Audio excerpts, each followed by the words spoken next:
रान के कबाब या यूं कहें रान मुसल्लम, जिसे कबाब के मसालों में तैयार किया गया हो। रान मुसल्लम को तैयार करने के लिए 3 से 4 घंटे लगते हैं और आप यूं कहें कि इसकी तैयारी जो है वो एक दिन पहले से होना शुरू हो जाती है, जब इसमें गलावट के लिए कच्चे पपीते को लहसुन अदरक के साथ थोड़े नमक के साथ लगा के रान पे रख दिया जाता है।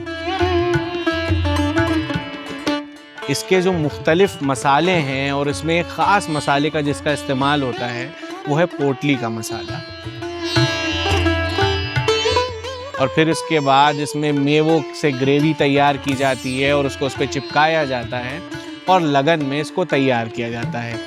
ये ख़ास बकरीद के मौक़ों पे या फंक्शंस में या हमारे घर में छोटी छोटी जो भी गैदरिंग्स होती थी उसमें ये पुफ तैयार की जाती थी।